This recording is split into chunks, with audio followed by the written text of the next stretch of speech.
Woody Fitcham often brings, and you see that lower third that's on screen? J-Dubs with a 1235.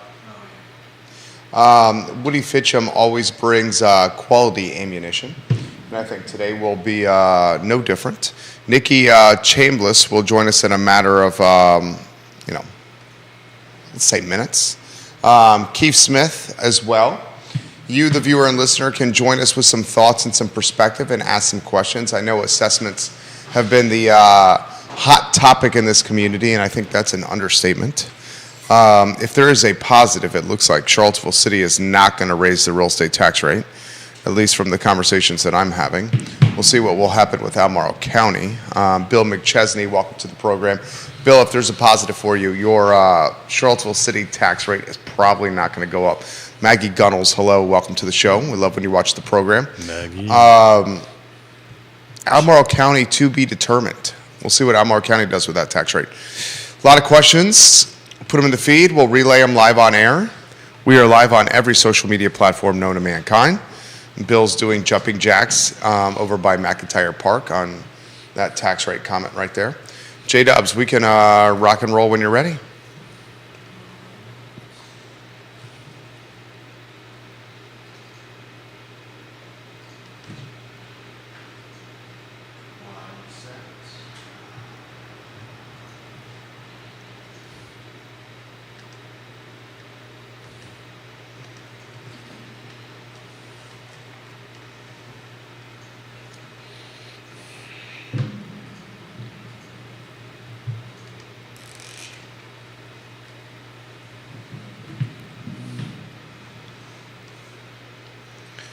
Guys, good Monday morning. I'm Jerry Miller, and welcome to Real Talk with Keith Smith. Thank you kindly for joining us. I hope you enjoyed the Super Bowl as much as we certainly did.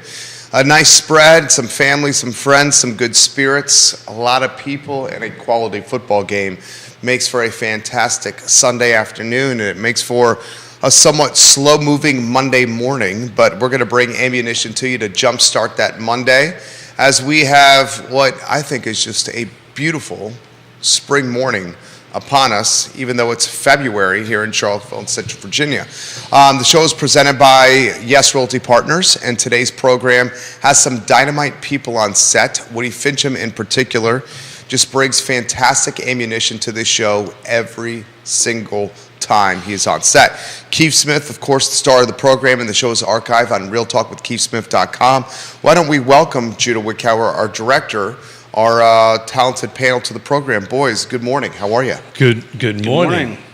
It's, I was thinking on the way in, Woody Fitcham, in capital letters, appraiser, right? I mean, you are some sort of a rock star, but it's funny you mentioned in the beginning about the spring, and I'm just taking a quick look. Those who watch Monday know that I do a week over week, and we jumped week over week active new homes on market in Charlottesville car footprint.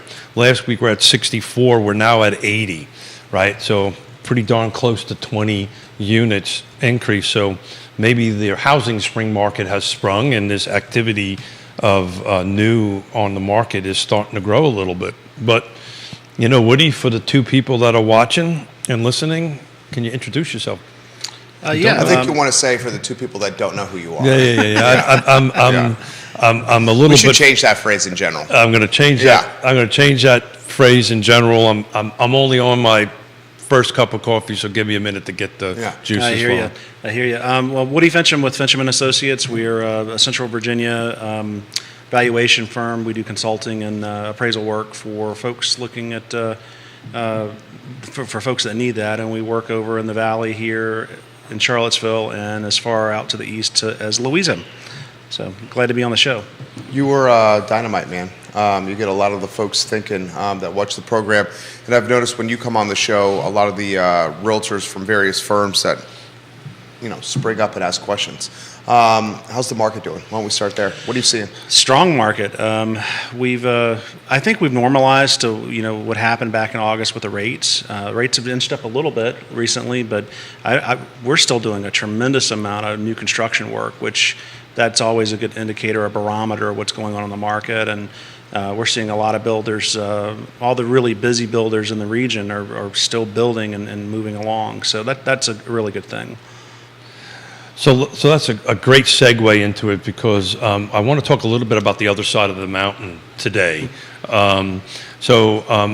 Part of what I want to talk a little bit is about the new construction in particular that's kind of going on over there. Can you talk a little bit from your perspective? What are you seeing over there in new construction? I did some crunching of numbers. There's not a lot of sales history, but there seems to be a lot of active and pendings floating around out there. Yeah, a lot of the builders aren't putting them into the MLS, so having actual data to crunch is a little difficult. But we're seeing a lot of what I call economy builds over there. Your big builders like Ryan, they do really well over there because they're able to bring something to the market that's not as expensive as what we're seeing over here. So it's been moving along, and we cover everywhere from Lexington up to Page County. So it's a pretty big area that we look at, and I know we're going to focus mostly on Augusta and Waynesboro today, but I mean that entire area I just mentioned, we're seeing new construction in all sectors of that particular geographical area. So why is that? Why do you think new construction's picking up over there and maybe not so much a little closer to Charlottesville? It's more affordable. I mean, land is just the dirt's just cheaper. Yeah, and I don't think there's as much red tape to build over there as there is on this side of the mountain. Yeah, so we always talk about turning red tape into green tape. Mm-hmm. As far as new construction is concerned, we always talk about that about 25% of that is due to regulatory expenses. So on a $400,000 build, $100,000 of that is regulatory expenses on the end of it, which is obviously just shoot the prices up. But from an appraiser's perspective, and let's, a couple of real estate agents that may be watching and homeowners that may be watching, is there a different process in the appraisal process for new construction than there is for an existing home? Is the methodology different? Is the path different? The only real difference between an existing home that we are going to appraise and something that's going to be built or that's in the process of being built is that we're doing an as-is value for existing, but we're going to do a subject-to value. So really, everything else about it's relatively similar. You're still looking at alternative comparables.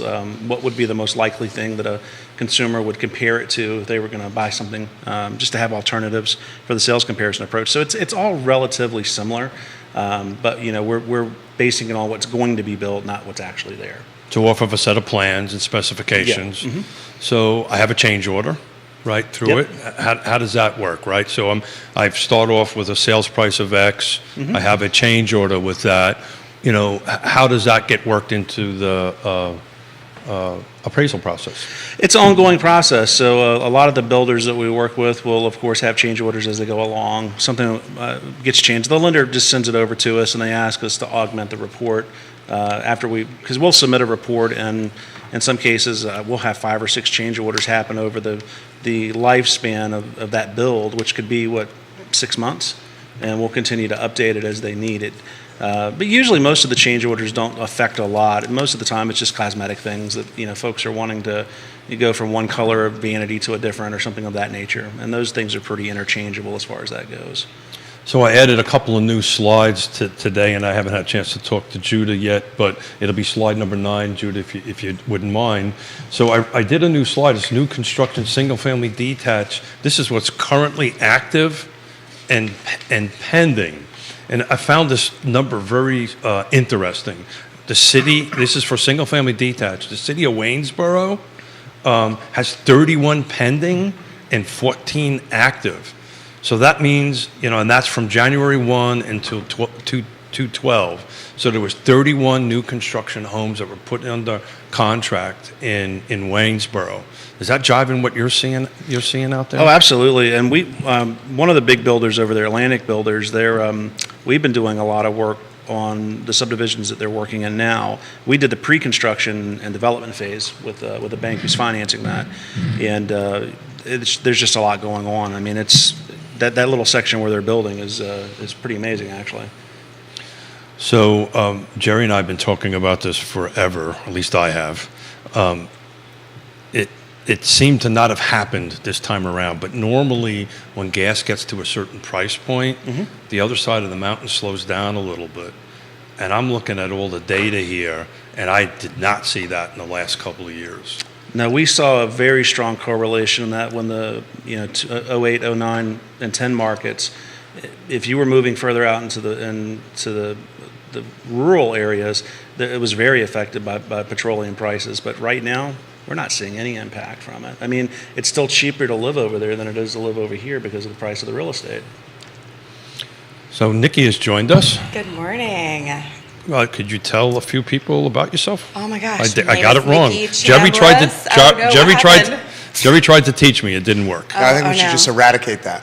I'm eradicating. Yeah. Nikki, introduce yourself to everybody that's watching the show. Hi, I am Nikki Chambliss. I am team leader of Keller Williams Alliance. And I had car repairs this morning, so I was late. Not on the one I'm driving, thankfully, though. So there is that. Did you have a good weekend? How was the Super Bowl? So I didn't watch the Super Bowl. I did watch the halftime show. It was incredibly well done. Oh, it's awesome. An amazing show. To be able to cram a top-notch concert into the span of 10 minutes. And I don't know if any of you have ever performed in that kind of way, but dancing and singing alone is ridiculously challenging to do. But doing it while also having a baby bump situation is a whole other ballgame. Like, she's just incredible. How about the fact that she was also on a platform raised above the field? Okay, so besides that being cool as can be, Yeah. I also, the first thing when I saw the baby bump and I saw her floating through the air, I started looking for how she was secured at that platform. I was like, okay, I was know wondering she the same. must be. She totally was. She was harnessed in, right? Yes, she was. Yeah, had to be. They probably all were, but I was really only concerned about her because of being pregnant. I mean, like really high above the ground. It was incredible. Yeah. Now I saw a post this morning, Woody, on your page about the halftime show. Not necessarily your cup of tea. Right. I think the they've got a branding issue. I'm going to sound like a nerd here, but I really like hard rock, metal, that kind of music. And if you listen to each break at the Super Bowl when they're doing a timeout or in between plays, every other song, I counted 9 or 10 times last night, they're playing Metallica or something like that. But yet they won't get that branding into their halftime show. I will never understand why they go to pop music rather than what their demographic likes. But What about the national anthem? That was actually a really I enjoyed it. good national I thought it was anthem. good. Your wife says you're going to be as polite as possible on this topic right now. Lori, welcome to the Lori. program. We love you, Lori. I will say this. Rihanna, and look, I thought the she's just halftime show was incredible. amazing. Yeah. I thought it was amazing.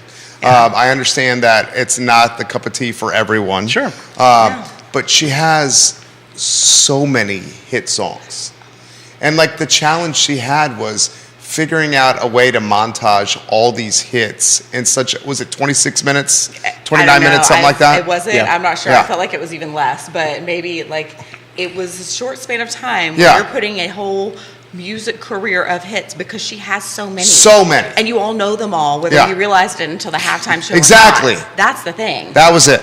That was the Every- thing. I don't know any of her songs. I mean, I'm not connected with pop music in that way. Totally get it. Totally Yes, get it. To yes. Nikki's point, when she was singing, I was like, "Oh my gosh, that's her song too. I That's her forgot song that too. was her." I forgot that was her. Yes. That's literally what I was saying. But when you hear it, when you're out and about, your head's going to bop. Right. Whether you're out and about to dance or not, you hear it, you're going to be like, oh yeah. It was incredibly well done. The production was great. I mean, it's better than Nice. any Vegas show I've ever seen. Oh, man. Just really good as far as that goes. I can assure you my head wasn't popping because I knew none of the songs. Oh, so we're in the same. We're in the we're, same. in, we're in the same generation. Yeah, okay? but do you go for metal or no? I like anything. I was just wrote down the last real memorable halftime show for me was Prince. Oh my Okay, gosh. well, The honestly, greatest of that all is one of time. my life regrets. So is I wanted to that see him. that was just an awesome halftime I mean, show. haven't Purple figured out how to Rain, make that In the happen Rain. anymore. Yeah. I mean, Purple Rain was amazing. yeah. Well, he's And- just a whole god of. I may have been making everything. spaghetti and meatballs during the halftime. So just that's what I was. Oh, man. That's what I was. Doing. You got Yeah. the topic du jour in this community has been assessments. Yes. Can you? So this guy's a pro. Anyone who's watched this program realizes Woody Fincham is a pro's pro, as people describe people of his talent. The assessor really has no control here. I mean, we're talking market values here. Right. So all these bills that are coming out, people are like raising fury and so ticked off when their respective jurisdiction. The reality is we're talking market values here. The tax rates are where the jurisdictions have some control and some Right. autonomy here. Can you help put this in perspective for everyone?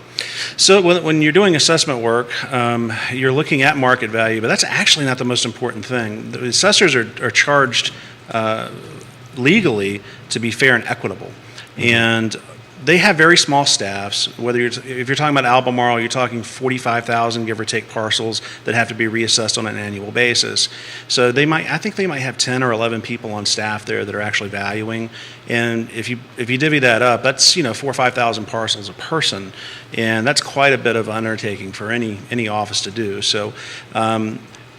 They're catching up more than anything else. I think I've gotten a lot of phone calls about assessment challenges, and everybody's like, well, it's gone up double digits. It's like, well, they may not have been catching up the previous years before that. So you have to look at it. Was your market value from, as far as the assessment goes, was it low the last couple of years? And in most cases, the answer is yes. So they're catching up, and there's going to be some big percentage jumps. Maybe a subdivision like Forest Lakes or something like that, they hadn't hit it heavy last year or even the year before that, but all of a sudden they're catching up. I mean, I've got a couple of situations where we're looking at doing assessment appeals, helping out folks in Forest Lakes where they're as much as $150,000 over market value. But we're talking about some of the largest properties in Forest Lakes, and the county's not scaling it correctly. So they're using the same multipliers in the assessment that they would use for something that's 2,000 square feet smaller, which doesn't translate. This is a good topic, and it's resonating with people. And Olivia Branch says, how could you not love 12 songs in 13 minutes? I mean, I thought the same, Nikki. I know you did too. Because you're a performer. It was glorious, yes. And there's so much that I look at that and value that I understand that not everybody's, well, you're a producer. Like, you get it. You understand what it like, I can't even wrap my brain around what it takes to pull that off. Exactly. But I know enough to know, holy crap. Right. Which is also how And I they feel about kept some it of all these assessments. secret. And they kept it all pretty secret, the It was production, right? incredible. I don't know. I'm not in the know. Neil Williamson says, I think Woody Fincham would have liked Iron Maiden as the halftime show a little more. I actually saw them for the very first time a couple months ago, and Really? what an amazing! You talk about stage production. They're very theatrical in what they do. Travis Hackworth says, Woody's talking market value, but the assessors go based on the exterior condition and the surrounding property conditions, not necessarily the interior. They have to be invited in to do an assessment on the interior of a house. Can I share a thing on that? Go ahead. It's totally your jam, but I was just talking to someone last week who's actually hired you, and I was like, oh my gosh, it's because they haven't been in your house. And she was like, no, they have. Not only have they been in my house, but she didn't really feel like she had the ability to say no to this. Yep. Mm-hmm. So let's answer that question. Yes. So the answer to it very succinctly is no one has a right to come into your home There you unless go. you invite them in. The assessor has no police power for that. If you pull a permit, you do agree to allow them to do their job, to come back to your property and pick it up, but they don't have to come into the interior. The person who just made a comment about interior, Travis. they do absolutely use interior information on the sales that happen because they're in the MLS, and they do have access to the MLS in most of the offices. So they will get to see all the sales that have occurred or things that have been listed. They'll at least have a general idea of the condition of the property. But Travis is also correct, and a lot of times they're not looking at the interior. So if your condition of your property is way different than what the assessor's showing, that's a good point of contention to have with them. If they're valuing you like you've just remodeled and your property hasn't been remodeled in 30 years, there's probably a condition difference there that needs to be accounted for. So, and our deadline is the end of the month, right? Or does it vary based on location? No. Each location's different. Okay, thank you. Well, location within Albemarle County or location in jurisdiction? In our Each area. jurisdiction's Each jurisdiction's different. yes. So Fluvanna's already finished its. Oh, they its- have, Fluvanna, okay. it flies through theirs. Well, this brings up a couple of points. One, I've been meaning to ask this question of you, Woody. And I didn't know the answer to it. It came up the other day. So what are the jurisdiction's requirements? In other words, words, how often do they need to appraise? It's not every year. But Right. So what exactly is the requirement? It's based on actually population. So like Madison, I believe, does it every 4 or 5 years. Yeah. They're very small. Fluvanna does it every 2 years. Albemarle, of course, does it annually. Charlottesville does it annually. But it's usually based on how the jurisdiction's incorporated with the Commonwealth and also their population base. So, and each year, even for like Madison, where they only do it every 4 or 5 years, they still benchmark it each year. So they're still keeping up with what's going on as far as each year goes. Why does the assessment, why does it lag? Why, okay, here's multiple questions for you. Yeah. Why is it lag? Why is it below market value? Why the way they're managing this is going to create some headaches because you get sticker shock. Yeah. Why isn't it managed better so the sticker shock isn't so significant? I think they're pretty well managed in all of the jurisdictions for the most part, but you got to remember that each jurisdiction is taking on this huge universe of properties. Again, Albemarle, 40-some thousand properties. It's a major project, and they're also not on a calendar year. They're working off of a fiscal year, so they're always going to be behind. The tax assessments go into the new assessment values go into effect on July 1st of each year for Albemarle. They have to get everything done prior to that, so they're going to be finishing up. When I was, the assistant assessor for Albemarle, we were really busy in August and September, finishing up in the fall, and that's where we would base our effective date of our value as of right then. But it doesn't kick in until the next fiscal year, which is July. So there's a big amount of It's almost space a there. year lag time on it. There's really no other way to do it, though. I mean, if they're going to, if the office is going to have an opportunity to do good analysis, or the best that they can anyway, that's the only way to do it. So we started this discussion at the beginning of the year, actually the end of last year, because Fluvanna came out real early with its tax assessment. And one's a comment and then the other's a question. The comment is they just, most of these jurisdictions only give you about a month to appeal it, which is not a lot of time. Some folks don't really pay attention to the mail, or they might miss it, or something along those lines. I know in Fluvanna, Yona and I helped over 12 folks win. They actually won all their appeals. So the same thing, which is then a question for Albemarle County. So what is the appeal process? What's the best way for somebody to move forward to that? Is it to hire you or reach out to a real estate agent? What is your recommendation? Either way, I mean, it really depends on how This is a service you provide. We do. Yeah. We absolutely do. But it just depends. I mean, most of the time, the delta between what market value is and what the assessor may be using for their market value, when you figure out the actual mill rate or how much the taxpayer is actually paying, a few $100s may not be worth challenging. Now, you can go through the informal process where you go with an agent or even get with us. We can look at it from the desktop. We don't have to come out. But we can do a feasibility analysis on it and say, okay, it looks like, they may be off, or it looks like, hey, they're in line with everything else that's happening in your subdivision or in your particular market. That's a less expensive way to do it. If you get a full appraisal and then representation at the Board of Equalization, then of course that's time, and it does take, you can get into several hundred, even thousands of dollars with that, depending on how aggressive the taxpayer wants to be. On commercial real estate, it makes a lot of sense because you're talking thousands and thousands and thousands of dollars with that. But with a home, unless you're in a really high value niche, there's probably not a huge difference. And the way the assessment usually works, it's a regressive thing, meaning that the higher the value of the property, usually the lower the value is going to be from the assessor side, because they just don't have a lot of data and they really don't go after that property class really, really hard. Whereas when you're in a lower value niche, there's more data because there's more transactions, so they can be reasonably Accurate. Yeah, accurate's a good word. So I can add a little bit to that. We've had 6 phone calls and we're helping 6 folks. 4 of them was within hundreds of dollars when we did an assessment to that. The other 2 were rather substantial. Yeah.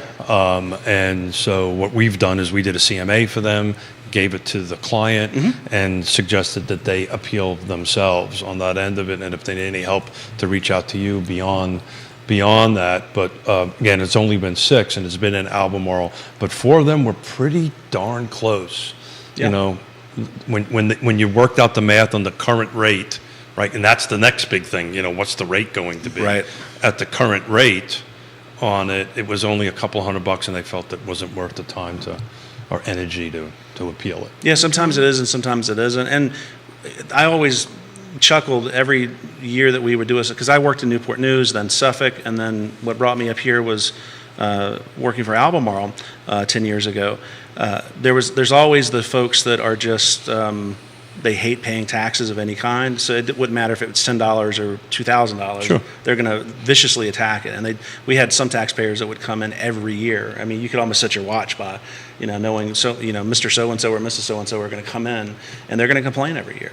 So here's a value to go and do that, even if it's just a little bit below what the tax assessment. If they increase the tax rate, it's going to help you, right? Because your multiplier, your value is going to be less. So my advice to the folks that were only a few $100 was to appeal it, but they chose not to. Yeah. They chose not to do it. Every jurisdiction has their own informal challenge process. Sure. They gave us 2 weeks in Fluvanna. I live in Fluvanna as well. I thought that was a little accelerated because we were Very accelerated. You guys have jobs. Yeah. Well, not only that. I mean, you're an insider. You do this professionally, but what about the people that have kids and jobs? Yeah. But it was sure. the time of the year. It was in the holiday season. Yeah. Right? So That was an unfortunate. Everybody's all timing. tied up in holidays, and now you got 2 weeks, and I literally have people knocking on my door going, what the hell? Yeah. And so. Well, where it's really going to be a factor is when we see the tax rate. Now, Charlottesville City is already indicating, at least the conversations in the hallways, that it's not going to raise the tax rate in Charlottesville City. Let's see what happens with Albemarle County. Time will tell. That's where the rubber really meets the road. Right. Is the tax rate. Well, if the value goes up, tax rate stays, correct me if I'm wrong, Woody, please. If the value of your home goes up, your tax value goes up, your rate stays flat, but the budget goes up. Right. There should be more money generated because of that, because there's Correct. more value. Correct. So your amount of dollars that you're going to pay is going to go up. Do you, so we'll get to comments coming in here fast and furious. What do you say to the folks that are, it's all over the feed here. The people that are super angry with how their house has been assessed and the fact that they're taking more out of pocket, and how can this truly be affordability? I was at a party last night, we hosted, and one of my longest term buddies lives in Fry Springs, legitimately is moving to South Carolina, putting his house on the market later this year, selling his house, because the taxes have become something that he cannot afford anymore. Oh, wow. He's retired. He and his wife are retired. They're going to go to Kiowa, South Carolina. And he said, look, the rates become so expensive that I can't stay here on a fixed budget anymore. Right. So someone like that, we empathize for them. But for the folks that maybe can fight through this from an affordability standpoint, how can they manage? What's the advice you offer? I mean, if you're concerned about that, the best thing to do is to get with a professional that you trust and see if they can walk you through the process. I mean, what we offer in our company is we will do a feasibility analysis. It's not as expensive as getting an appraisal, but I can let you know, hey, this seems reasonable or it seems unreasonable, and then you can make a decision at that point if you want to dig deeper. But yeah, I mean, that's the first I've heard of that, where someone's actually budgeted right out of living in Charlottesville because of taxes. Well, I can speak to Fluvanna County. Yeah. That's happening in Fluvanna County. Is it? It is. My parents That's are unfortunate. our prime example right there. He's a retired New York City fireman. He's on a fixed. Right. He's on a fixed pension that inflation is killing. Yeah. Right. Is killing on the end of it. That I think he retired in '82 or something, or '84. Wow. I can't remember. So it's based on that salary at that particular point in time, and it's seriously impacting them. He said my buddy said he's paying. He's 65. His wife is close to 70. They're fantastic people. I've known them for 20 plus years. He said he's paying $300 plus a month. He did it on a monthly payment. Yeah, sure. Yeah. For taxes in Charlottesville City, he goes, we cannot afford this. Yeah. We cannot afford to do this. Yeah. Hate to hear it. Is there a world in which it would be feasible and make sense for say somebody is moving, to then keep that as a rental because then you could make bank on it? I mean, potentially.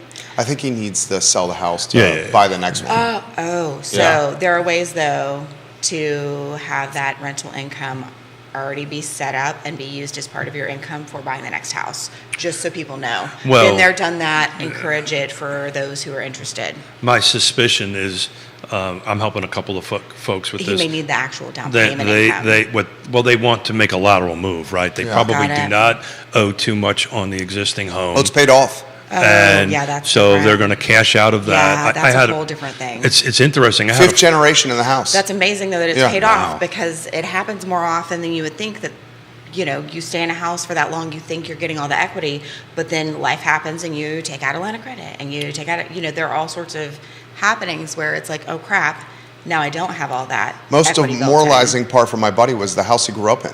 Oh man. Yeah. Yeah. Huh. That So on is the hard. flip Sorry, side of yes. that, no, on the flip side of that, I had 2 phone calls from folks from Florida that are relocating back up to here to be closer to grandkids, excuse Yeah. me. And I will, to Jerry's point, they own a home, they own homes free and clear. We're going to buy there. It looks like from a dollar value, we can do a lateral move. But the Nice. conversation was all about the taxes. The conversation was all about the tax structure here is very different than in Florida. Sure. Oh, on, yes. on that end of it. And the first thing she brought up, both of them brought up to me was, I've never paid property taxes on my car. One thing I before." think people Yeah. should look at, though, is it's not just your property taxes, because it's different everywhere you go across Sure. the country. You have to look at what's called your nominal tax rate. So where you're going, do they have income tax? Do they have property tax? What's their sales tax? I mean, Florida has a very high sales tax.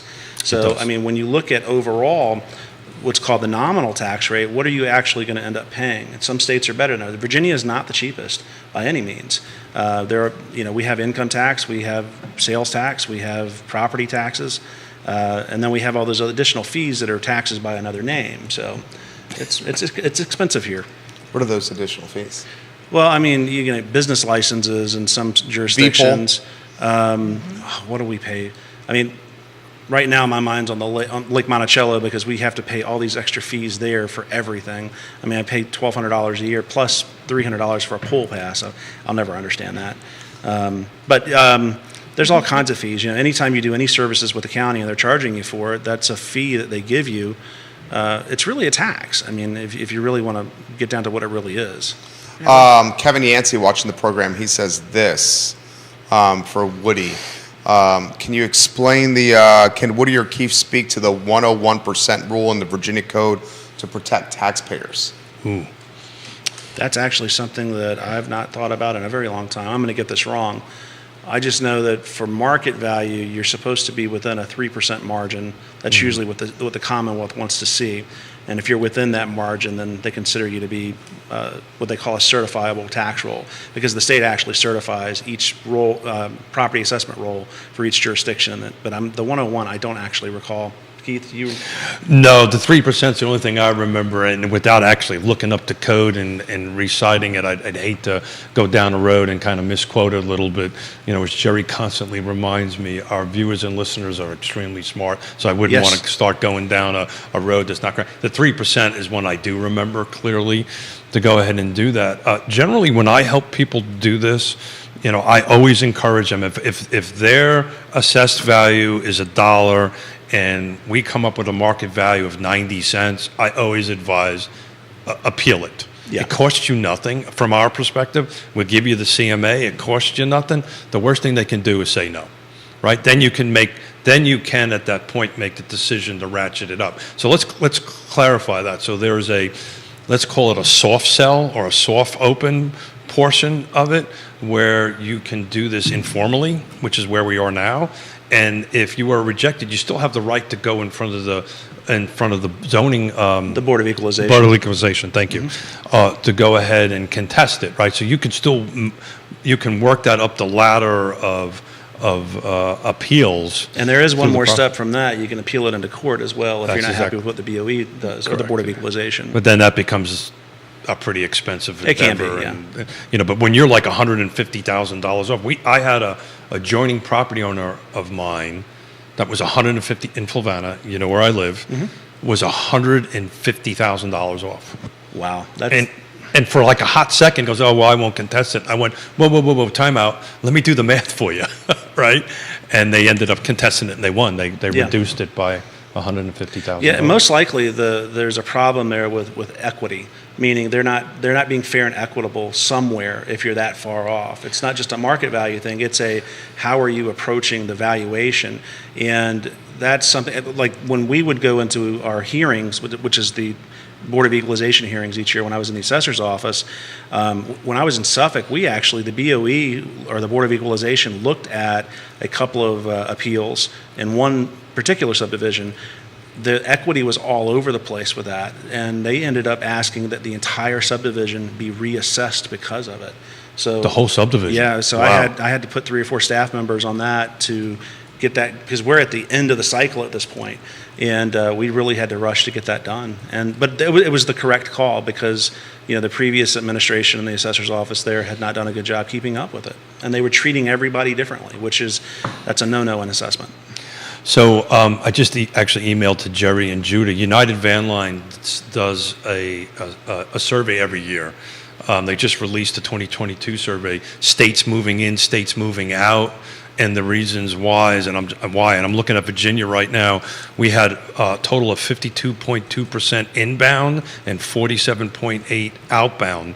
But it's interesting, and we talked about this the other day. The number one reason for inbound is retirement. You know what the number one outbound is?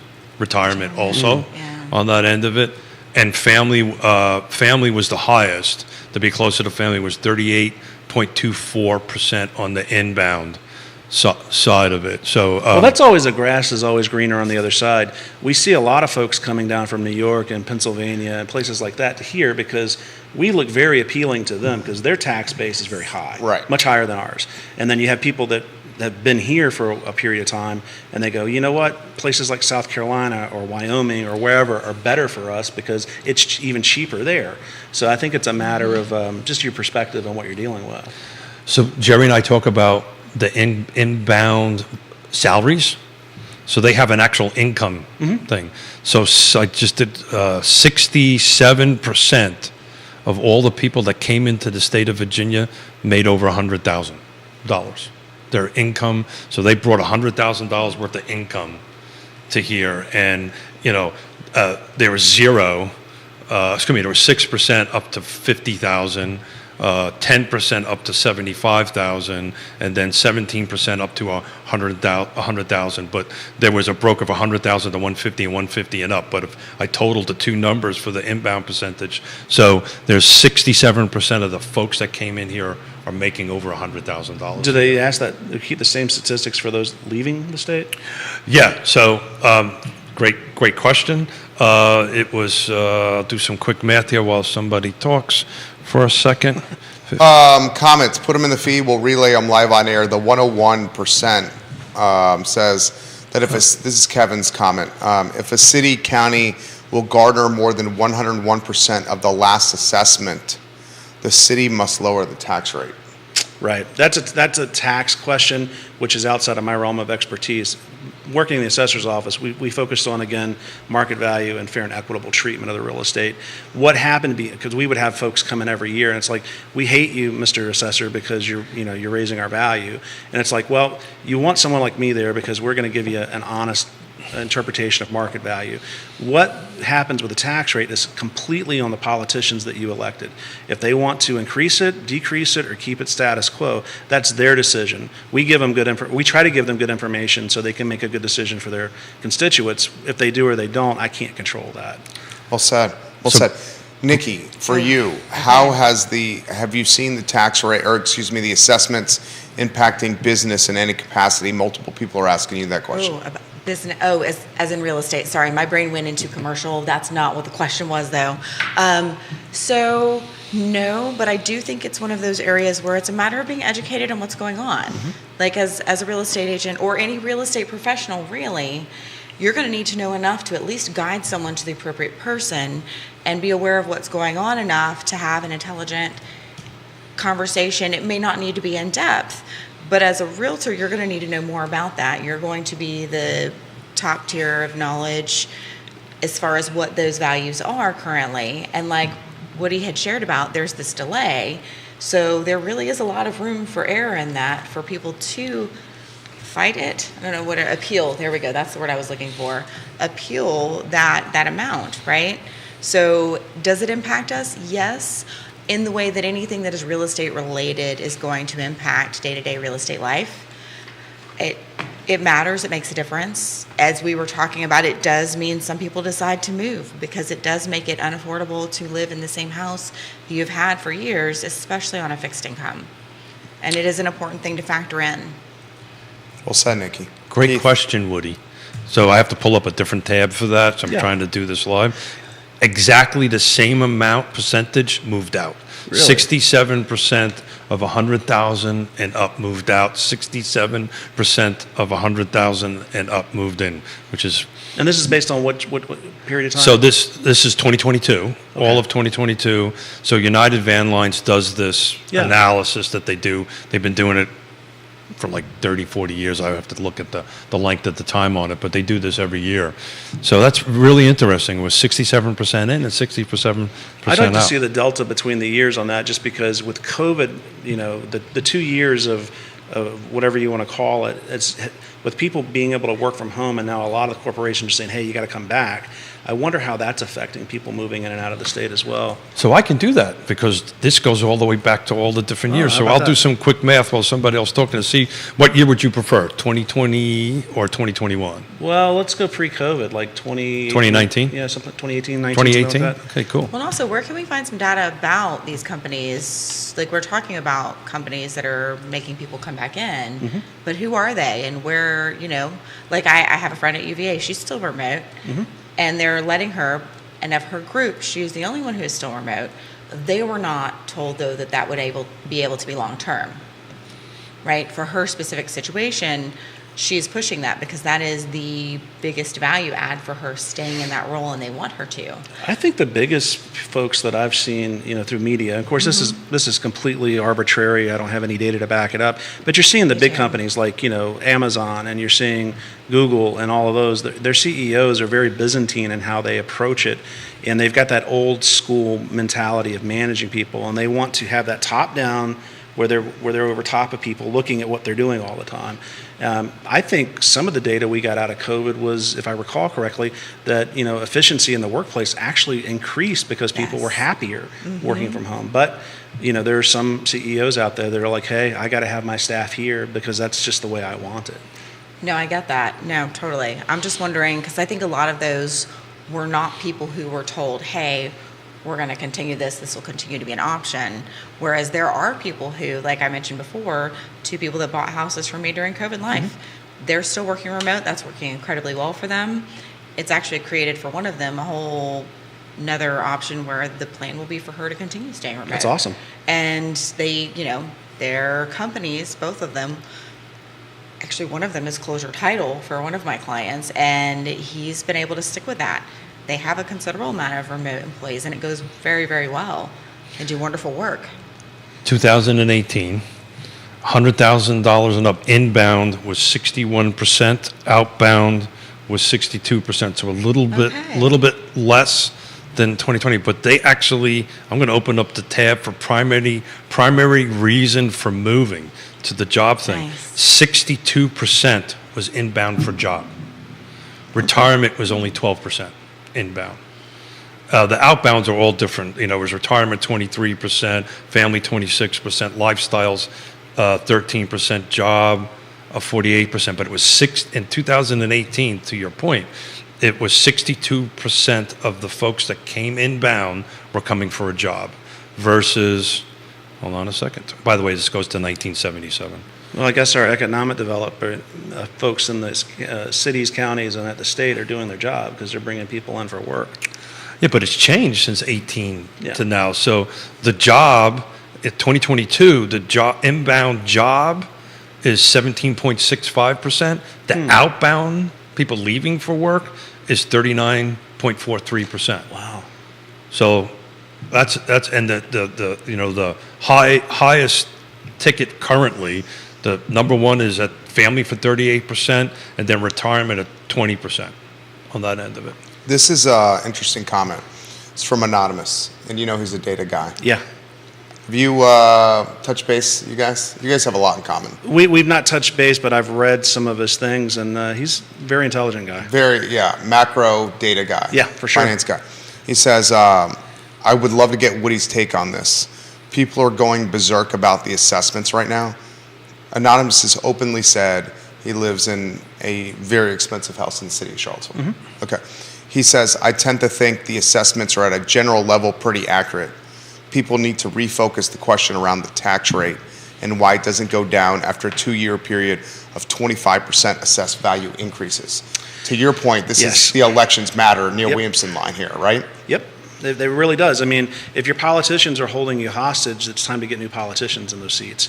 I mean, because that's really what it is. If you got a surplus or you're making your budget, why are we continuing to increase?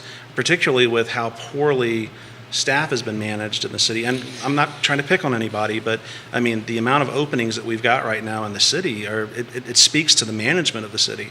And, you know, that's also a political thing. I mean, our political leaders aren't, you know, coming to the table the way they should, I guess. And of course, I live in Fluvanna, and I'm very happy with how we're managed there for the most part.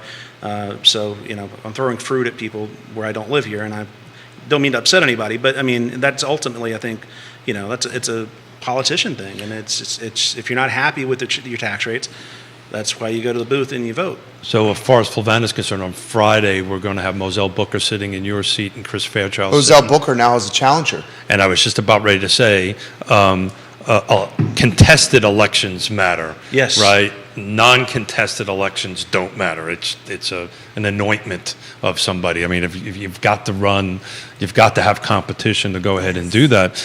And again, to kudos to my friend Neil Williamson, who constantly says that. Also, Ned Galloway. The most important thing everybody to be watching right now is the budget discussions and the rate discussions.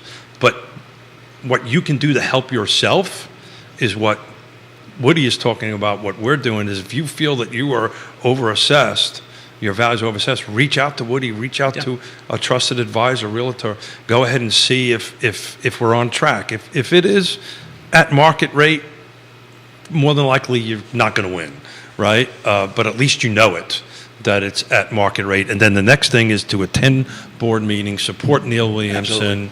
And get out there and make because they can do an equalized rate, right? They can do basically a net zero. They can adjust the budget, they can adjust the rate, so I'm not paying any more cash actually in my tax value. Is that possible?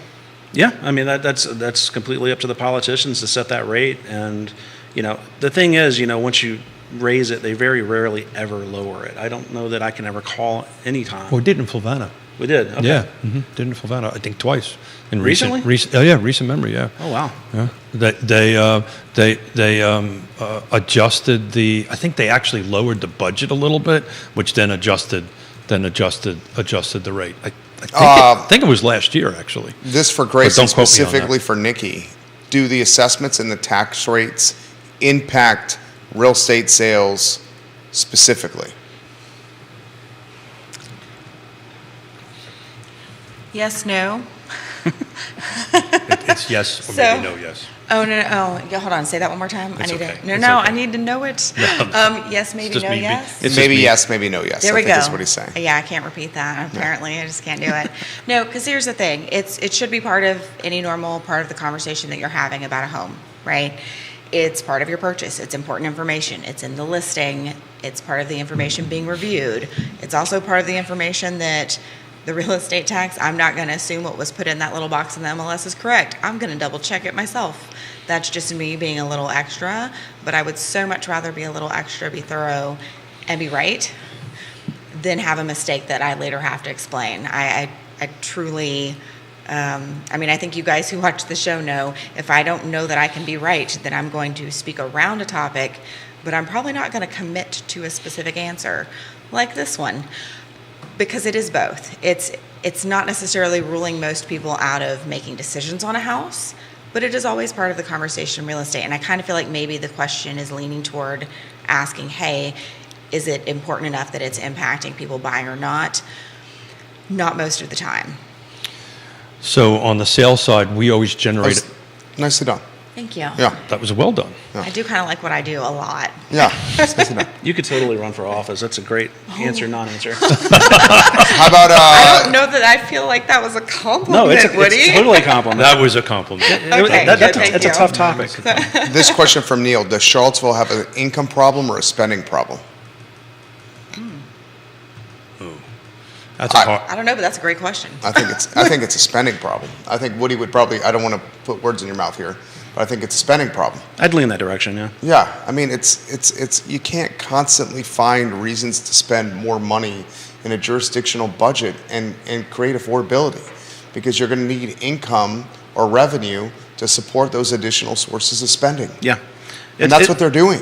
They're managing resources, and in the end, if you spend all your money, you can't manage all your resources. Right.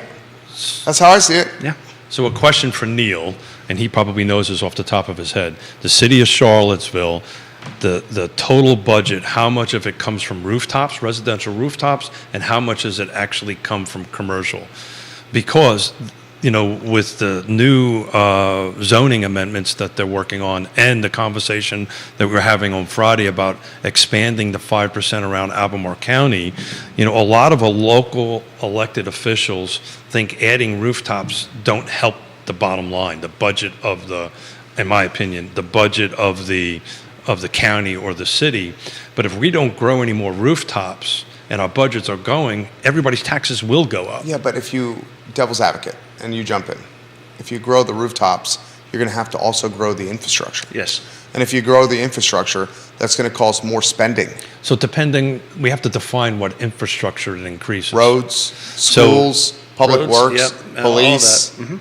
But the city's rezoning won't impact the roads because they're existing already. So there's no new roads coming in. That's actually not true, though, Oh. because if you're going to increase density, you're also going to increase traffic levels. Okay, traffic's one thing. I'm talking about actually building more roads. Well, Managing the roads. Yeah, managing. Maintaining Okay, got the it. roads. You're going to wear down your infrastructure. Yeah. because Got it. you got more density. And there's a lot of Public orange transport. cones around town right now. Yeah, Yes.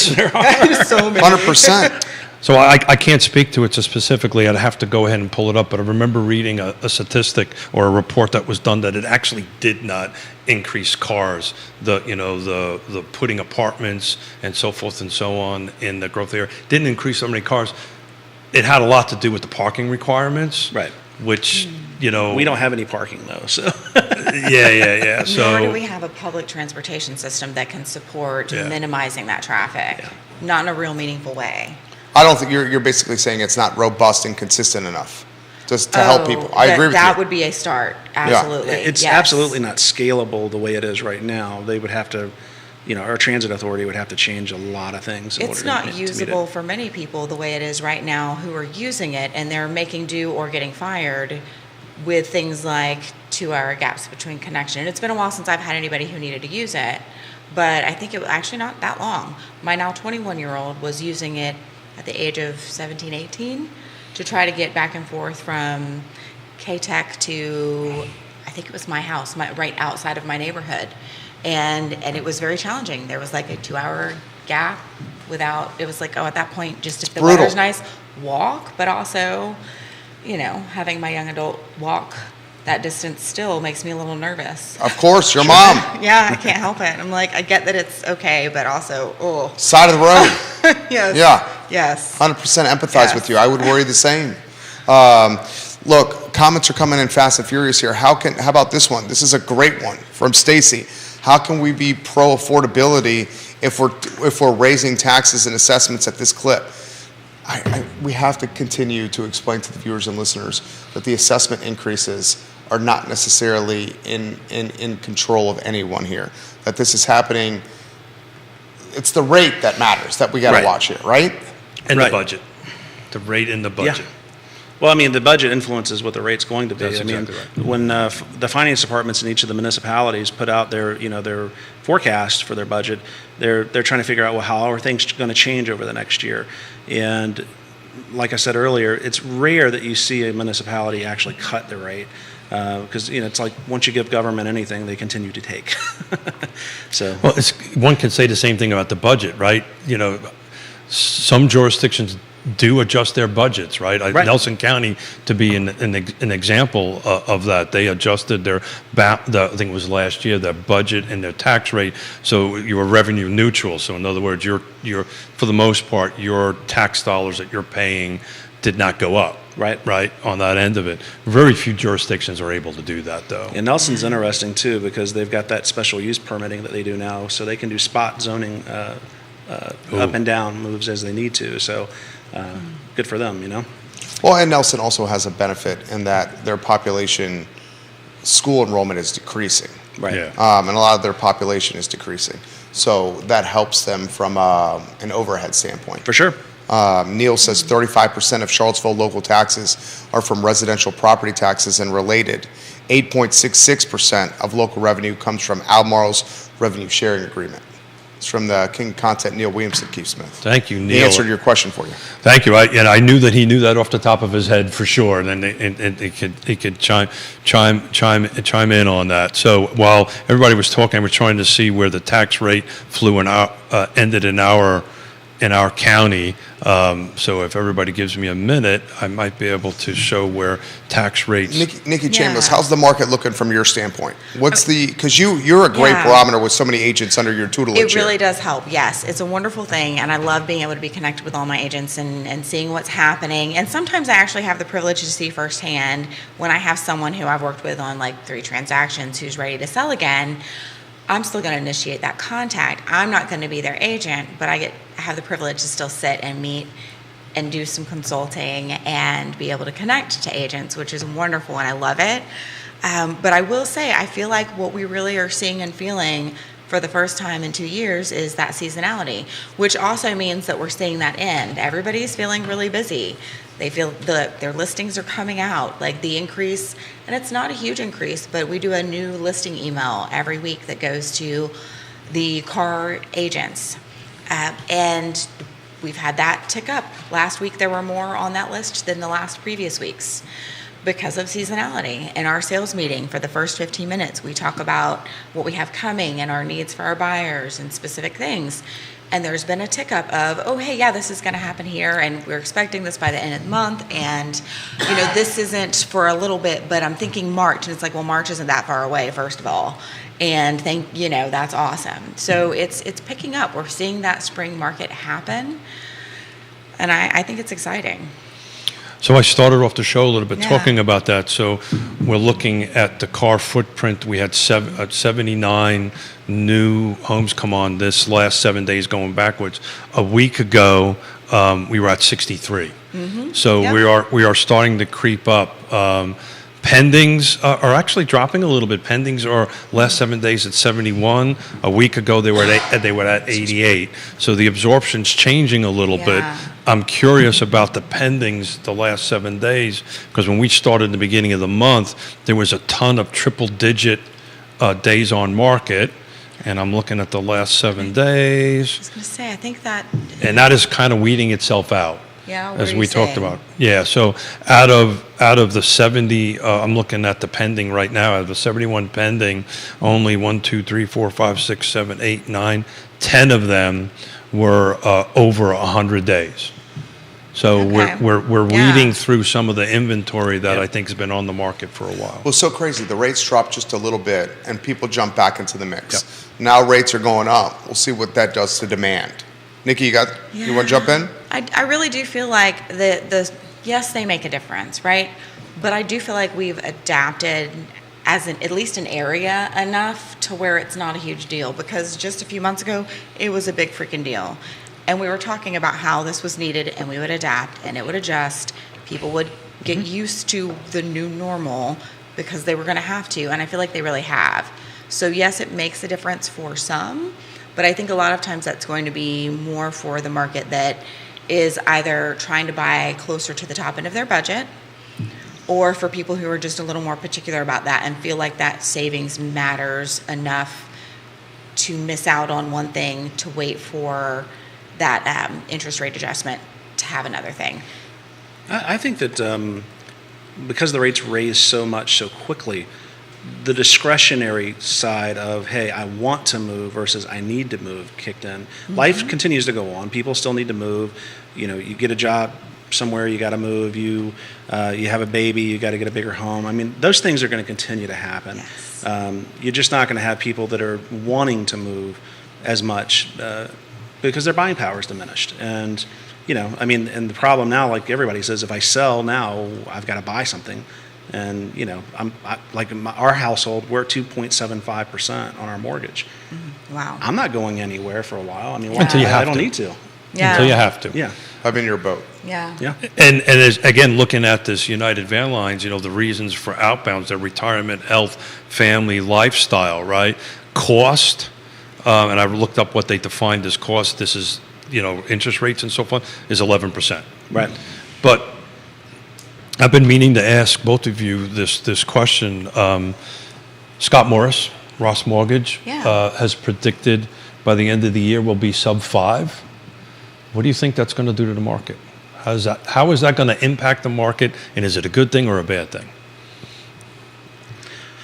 Anytime you have a diminishment rate, you're going to increase, buying power. So, increasing that, again, going back to discretionary folks that don't have to move, the people that want to move will be more apt to do so because the rates, they're going to see it as an advantageous time to do it. It's going to help inventory? No. It's going to crush inventory. Yeah. Well, I think it might actually. You think so? Yeah, because back to your comment, all this stuff is so minutia, right? How is that going to help inventory? So how it's going to help inventory is Keith and Yona's been wanting to move. Yona's been wanting to move on that end of it. And I am in a position, I don't want to buy at 7% or 6%. But if I can get something around 5%, which I'm at right now, I'm good. Yeah, but okay, let's say that So I'll happens. put my house on the market and move. It's going to put exponentially more buyers in the market. And if you deepen the buyer pool and the inventory pool goes up marginally, that's not going to help the inventory. Yeah, the buyer, as I've explained it, my interpretation of it, the buyer pool is the deep end of a 10-meter Olympic-sized diving pool, right? Diving is 20 feet deep. It may be 18 feet right now. That 5% is going to put the water over 20. That people are just going to come in the market. The inventory is probably the kiddie pool. It's kind of moving its way a little bit towards the 3-foot end of the pool, but the ratio is just way out of whack.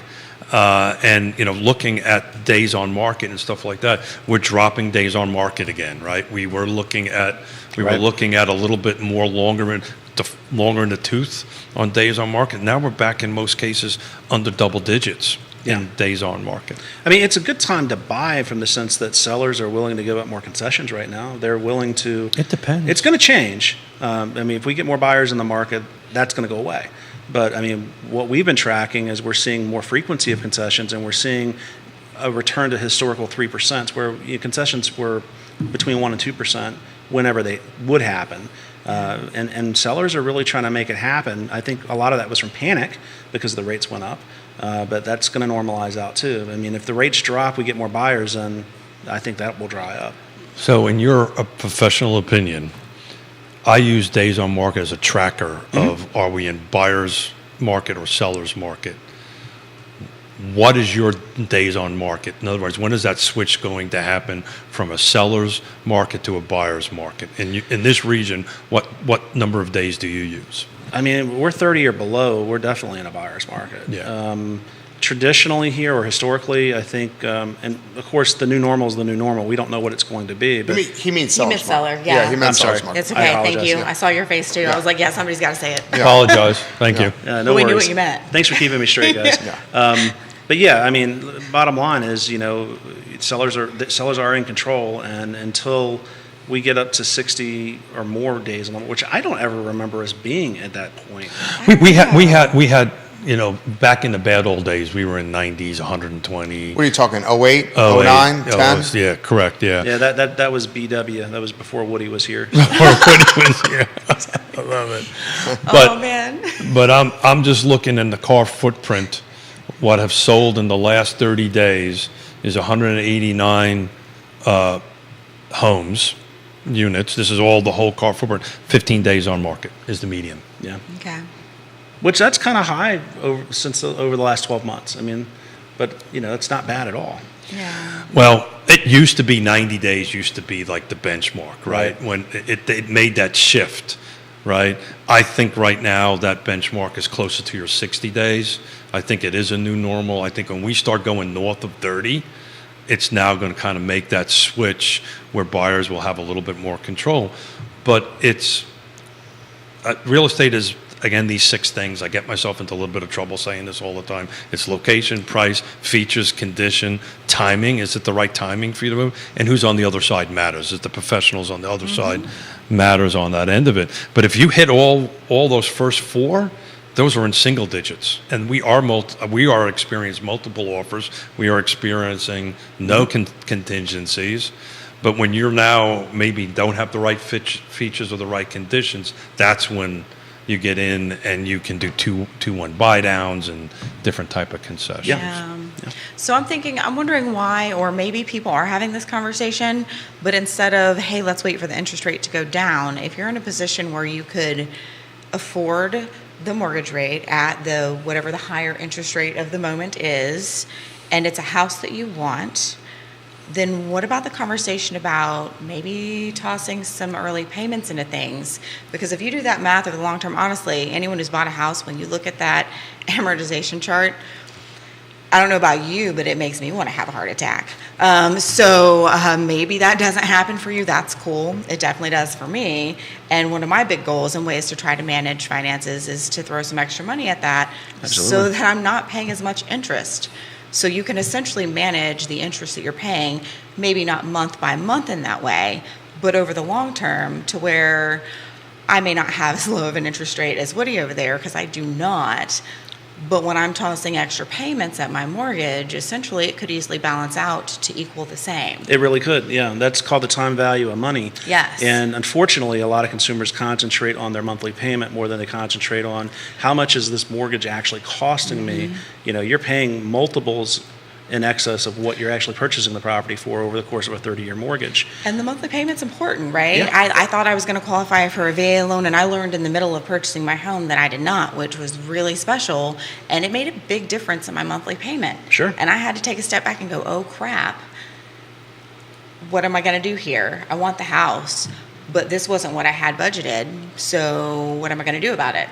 Right. Right. And for me, usually that equates, you're going to hustle. That's what you're going to do, because that's just how I operate. And when you're looking at that, if you're in a place where that monthly amount isn't doing that, or maybe you are, and also your answer is, I'm going to hustle and throw some extra money at that, and it will really make a huge difference in your interest paid, in your life. Well, even if you can't put more money into it every month, if you break up your payments in half and pay 2 weeks ahead of time and then 2 weeks on the day it's due, you'll get an extra payment in every year, and that day-to-day interest it goes down. For any loan you do, for your car, for Absolutely. your mortgage. Yes, absolutely. And I don't know that everyone knows that. Yeah, Well, if they watch Scott Morris on Wednesdays, we talk about this all the time. What you end up doing is putting money in your pocket, not the bank's pocket, Yes. not the bank's pocket. Yes. On that end of it. Just quickly, I pulled up Lake Monticello because we both live there. Yeah. 10 homes on the That market house right there. now. Yeah. But that's high. So don't let me out. 10 right homes, now, yes. But compared to 17 2017, 17 pending. I can't tell you how many times underwriters have come back to us in the last 2 years and said, why do you have no active listings in Lake Monticello in your report? Because they want us to look at current inventory Sure. levels and current absorption. It's like, because there are none. So how does that work, right? From a technical end of it, Yeah. because if you can't find any cops in Lake Monticello, right, or because you use actives, right, a little bit to help We do, help that. What's the path for that to help your client? Well, we will look at pendings, and pendings, there are always pendings on the market. Yeah. So they're still considered to be active even though they have a contract on them, as far as the underwriting side of the mortgage stuff goes. So there's 17 pending right Yeah. now. So all of that would be looked at in the event that there were no actual active listings on the market right now. So that does give an indication. And any appraiser worth their salts, because I know a lot of people fuss about how appraisers do it because we look at a lot of retrospective data. It's always historical. Yeah. But you're behind the ball if you're doing that. You've got to look at what's actually happening right now and what's on the market as well. Did you see that $1.19 million house going pending at Lake Monticello in I did not, no. 5 freaking days? No kidding. 1.19. That's under contract. I don't know what the actual. No, It's a we won't know. waterfront Yeah. property. I can tell you, I know this for a fact. Nothing's ever sold at Lake Monticello over 900 Yeah. because I looked it up. the Ever? other day. Ever. That Wow. was my reaction too. Well, and there are, I mean, I have one agent who One has point- multiple clients waiting for the right waterfront at Lake Monticello to be available. 1.190 sold in 5 days. It's still pending? It's still pending. Yeah, it hasn't closed yet. It went under contract 2/6, so it won't close until March. I'm going to keep a close eye on that. But I did a little research over the weekend on that before I knew it went into pending on that, and there's very minimal sales over 750 at Lake Monticello. How about this one for Nikki? Are your agents seeing more inventory coming soon on the market? Well, yes, Ooh, great because we are question. getting that increase, that seasonality increase, that whole, spring is the best time to list because people believe it is, truly. And are there other reasons? Absolutely. Like the property the client that I was mentioning recently for the consult, that's actually happening right now. And part of when they list is going to be about having the photography happen when their property is wonderfully in bloom, right? So is there more to it? Yes. And it is because we believe it to be. So we are definitely seeing that seasonality increase in listings right now. Keith Smith. So I just did a quick search, Lake Monticello, 750 and up. There was 21. Hold on a second. I think I made one quick error. Let me double check that. I've got. Looking at this one listing you're talking Yeah. about, where you're looking, Keith, Yep. this is a Thank you. very specific kind of property that you're talking about. Oh, yeah. What's the address? Yeah, for real. Can we- Hold on one. Yeah, it was active. We can give the address. It's 17 Bonita Road. Okay. It's a contemporary style, but it's on a killer lake lot. Yeah. So the people buying this are looking at it going, this is a very specific thing that they want, because this is not a common type of house you see at the lake. So this closes at that price point. Let's assume it's cash, right? Right. Because it probably is. How does that impact your appraisals for Lake Monticello? Is it Anything on the water is going to definitely be impacted by it. Anything that's on the water and in that type of property class, meaning that it's similar in size, similar in design, and appeal to the market.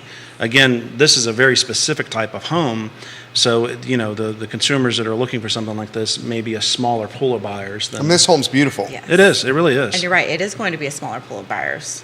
But I Any mean, home that has a uniqueness to it, right? It will absolutely matter to the folks that are in that property class, and it's definitely something we would consider as long as we can confirm that it's an arm's length transaction. I mean, and you can tell with this house that Yeah. it's been renovated completely inside. I mean, the Do me a kitchen's favor? brand new. Can you explain arm's length transaction just Ooh, because great, it is great real question. estate appraisal Yeah. terminology? So basically, what that means is that it's a legitimate transaction from the sense that the parties are not related to each other. Neither party is acting under any type of duress, like they're being forced to sell because of a divorce or some type of litigations forcing them to sell, or they're usually those sales are going to sell lower than normal real estate because they're being compelled to sell. But we do see situations where people will do a transaction where they're including like a $100,000 boat with it, and that gets added in somehow, and that has to be adjusted out, and that's all information that as an appraiser I've got to get to figure out whether or not I can actually use it as a legitimate comparable or not. Yeah. So as far back as our MLS goes, I put in Lake Monticello, 850 and up, what is sold, 4 homes. Yeah. Okay. That sounds about right. What do you make of that? All waterfronts, obviously. Well, I mean, Lake Monticello is this very specific captive market. It's like Lake Louisa, if you're familiar with Blue Ridge Shores. Same thing Yes. there. I mean, that they're very similar in that they're intentionally designed PUD neighborhoods or planned unit developments. HOAs are in control of it in both situations, and that's a very specific buyer wants to live in a gated community like that. So we want to clarify this. We don't know what it actually sold for until it closes. Right. Well, we know what it was Absolutely. listed. Well, but we do know it went under contract in 5 days. It went under contract in 5 days, so we'd have to find out probably this time next month. Yep. What it went out at. I just, as somebody who's been living in Lake Monticello since 1987, and I'm in this business, I never thought I'd see at least my tenure there, a sale north of $1 million. Yeah. So. Well, and I think there's a lot of this. This is a huge home, right? It's I'm looking at the pictures right now. It's also incredibly well done. Oh yeah. Beautiful. On the lake, like Yeah. waterfront, Oh, yeah. not like, hey, we've got a few feet that. No, it looks there's- right down yeah, the main it's- body of the lake. It does. It's actually It's beautiful. It's actually gorgeous. And was incredibly well listed and laid out. Some And it of looks like wildlands the photography situs of the bothers me, home, or where it's located on the lot, takes full advantage of that view Yeah. too. Sometimes at Lake Monticello you'll have really nice waterfront lots, but they build the house at Well, a funny angle. Because they were Right? built in the Yes. 70s. Right. So a lot of folks don't know Lake Monticello originally was a vacation community. It never was intended to be a bedroom community, which it became. Well, also, and there are that pool of buyers that are waiting Yeah. for the right waterfront property at Lake Monticello, and it looks like the listing agent did a stellar job. Oh, yeah, It's without got doubt. wonderful photography. Without It has virtual tours that I haven't looked at, but I Yeah. assume they're actually virtual tours. So the reason I brought it up more was for Woody's interpretation on Yeah, the the impact, impact of it. Impact on, assuming the sale goes through is at this price, how does it impact everything else at Lake Monticello? And the answer is no, it really only impacts other waterfront lots. Is that a fair? Right. Yeah. I mean, it's like if you're car shopping, if you're shopping for a Mustang GT, you're not gonna use Volkswagen Beetles as your comparable data Yeah. point to figure out what you're gonna pay for it. Are you talking to my wife again? Yeah, no. My Honda CRV is not going to get priced compared Her to dream the car- electric Audi, Her car is a Mustang GT Shelby 500. That's her dream car. That's not a cheap You should car. make that happen for Yeah, her. that's a because you six-figure love car her, right there. and I want to see it. I know she's stuck in an airport right now. A lot of people don't know about she's actually a licensed rally car. She can race rally cars in Europe. She can drive a set of wheels off of a car. Wow. Barbara Bozick. She says, thank you, Woody. That is a fantastic point that needs to be emphasized. States with lower taxes on homes have higher taxes on sales. She also says our area has a higher quality of living and really solid values. Tax assessments have not been frothy in the last 18 years that I've been an owner. The $200 million in state shortfall for public schools due to the reduction of state sales tax 1% starting on 123 will put great pressure of school budgets and local governments. It is reasonable to assume that the recent increase is also in preparation for the coming shortfall. Our values are high because people want to live here. That's a good point. Yeah. Interesting. I just pulled up the Florida, just of curiosity, because I have clients coming from Florida, the United Vans. 20% was only retirement. There was 24% outbound from Florida because of retirement, which is a strange thing. 38% was for family reasons moving in. 35% family reasons for moving Yeah. out. I would have not expected to see that. Yeah. So Woody, what are you expecting spring and summer in this market? I think we're going to see, like we normally do, typical seasonality where we're getting, more transactions are going to happen. It's that magical moment where people with children and families with children, where they are, they don't want to move the kids until the school year ends.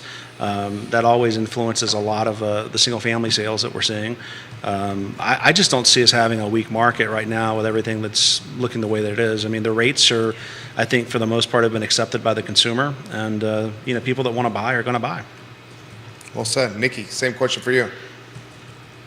See, my brain went to the whole family and end of school year situation because you also have the chaos that comes at the end of the year. So, like, May is just out for a lot of people, right? Yeah. Unless you absolutely have to be doing life, listing your home, looking for a home. Now, this is only a certain part of our population. Right. And I don't know how much of our population fits in the school-aged, like K through 12 situation.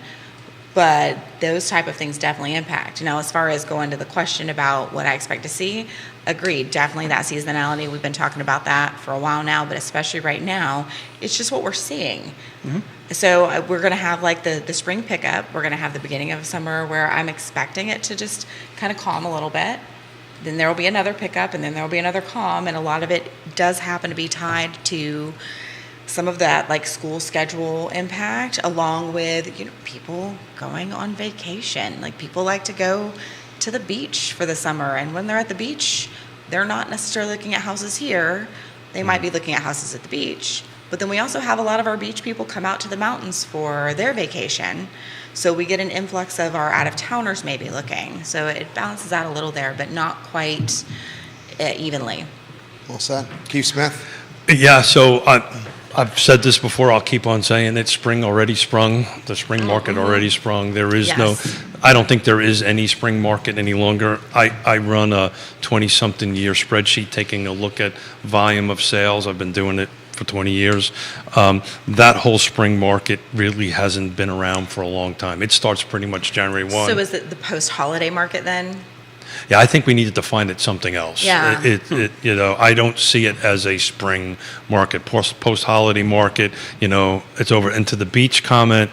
The thing that I'm holding in my hand. Yeah. People are looking at homes all the time. They are. So I think that's going to change. And I don't know about you, but I wander a little bit, and everybody I talk to, it may be at a bar, it may be on the street. So what's going on with the real estate market? Oh, yeah. So Who's not curious?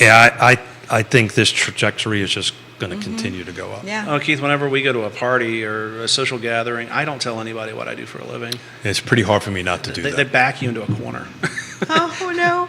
Yeah, you end up working, don't you? Yeah, and it's like, I feel like we can get away with talking about what we do without working, but you might not be able to do that so well. no, not at all. Yeah. I mean, investors will corner you. People that are thinking No. about selling will corner you. You just need a line, like janitor or something. I don't know. I just need to hang a disclaimer around my neck. I'm not here to work. No. Self-employed is what I say. I'm just self-employed.